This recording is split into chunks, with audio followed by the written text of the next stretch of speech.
অবশেষে দূর হলো বাংলাদেশ ফুটবলের বড় একটা শঙ্কা, একই সাথে উন্মোচিত হলো নতুন এক সম্ভাবনার পথ, যার সুবাদে জুনের আগেই করা নাড়ছে দারুণ একটা সুখবর। ফলে সিঙ্গাপুরের ম্যাচে আসতে চলেছে লাল সবুজের এক ঐতিহাসিক দিন, যা দেখতে এতটা সময় ধরে অপেক্ষার প্রহর গুনছিল ফুটবল প্রিয় বাঙালিরা। বাংলাদেশ ফুটবলের কেটে যাওয়া শঙ্কা আর সুখবর নিয়ে বিস্তারিত এই রিপোর্টে। সিঙ্গাপুরের বিপক্ষে বাংলাদেশের এশিয়ান কাপ বাছাইয়ের ম্যাচ নিয়ে সরগরম বাংলার ফুটবল পাড়া। জুনের এই ম্যাচকে ঘিরে রীতিমতো জল্পনায় ভাসছে লাল সবুজের ফুটবল প্রেমীরা। এর আগে শিলংয়ে ভারত বাংলাদেশ ম্যাচে বাংলাদেশের জার্সিতে খেলেছেন ইংলিশ প্রিমিয়ার লিগের ফুটবলার হামজা দেওয়ান চৌধুরী। তার অসাধারণ পারফরমেন্সে ম্যাচের পুরো সময়টাতেই ডমিনেট করে খেলেছে বাংলাদেশ, তাও কিনা আবার সুনীল ছেত্রীদের মতো সামর্থ্যবান দলের সাথে, যা বিগত ইতিহাসে খুব একটা দেখা যায়নি বললেও চলে। তবে হামজার আগমনে বদলে গেছে চিত্রপট। বাংলাদেশের ফুটবলে লেখা হচ্ছে নতুন ইতিহাস। মূলত হামজা চৌধুরীর আগমনের পর থেকে জেগে উঠেছে বাংলার ফুটবল সমর্থকরাও। ফলে নতুন এক আমেজ পেয়েছে দেশের ফুটবল অঙ্গন। তবে এই আমেজের মাঝেও জুনের সিঙ্গাপুর ম্যাচ নিয়ে দানা বাঁধছিল কঠিন এক শঙ্কা। হামজার আগমনের পর থেকেই বাংলাদেশ জাতীয় দলে বাংলাদেশি বংশোদ্ভূত কিংবা প্রবাসী বাংলাদেশিদের খেলার আগ্রহটা প্রকট হয়, যেখানে বাংলাদেশের হয়ে খেলার আগ্রহ দেখান কানাডার জাতীয় দলে খেলা সামিত সোমো।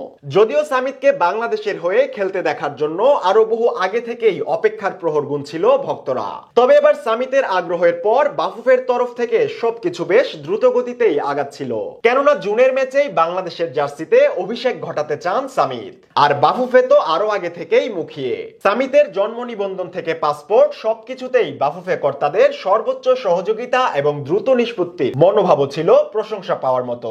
তবে এর মধ্যেই সামিতকে নিয়ে সবার মনে বড় এক শঙ্কার দানা বেঁধে চলেছিল, কেননা সামিত বাংলাদেশের জার্সিতে খেলতে চাওয়ার আগেই কানাডা জাতীয় দলের হয়ে ম্যাচ খেলেছেন। তাই সামিতকে পাওয়ার জন্য পাসপোর্ট বা ফিফার অনাপত্তিপত্র বাদেও আরো একটি গুরুত্বপূর্ণ প্রক্রিয়া ছিল। এর আগে হামজা চৌধুরীকে নিয়ে অবশ্য এমন শঙ্কার কিছুই ছিল না, কেননা ইংলিশ প্রিমিয়ার লিগে খেললেও কখনো ইংল্যান্ডের জার্সিতে খেলা হয়নি তার। ফলে পাসপোর্ট আর ক্লাবের এনওসি ছাড়া খুব বড় কোনো বাধা ছিল না হামজাকে পেতে। এদিকে সামিত যেহেতু কানাডার জার্সিতে আগেই ম্যাচ খেলে ফেলেছেন, তাই তাকে পেতে কানাডার ফুটবল ফেডারেশন থেকেও অনাপত্তিপত্রের দরকার। সেক্ষেত্রে শেষমেশ কানাডার পারমিশন পাওয়া নিয়েই নতুন শঙ্কা উকি দিচ্ছিল বাংলার ফুটবল আকাশে। তবে এবার অবশেষে দূর হলো সব ধরনের শঙ্কা।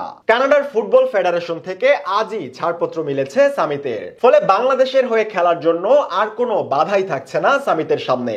এখন শুধু ফিফার অনাপত্তিপত্র পেলেই জুনের সিঙ্গাপুর ম্যাচে হামজার সাথে দেখা যাবে সামিতকেও। ফলে সিঙ্গাপুরের এই ম্যাচেই ঐতিহাসিক একদিন দেখতে চলেছে বাংলার ফুটবল সমর্থকরা।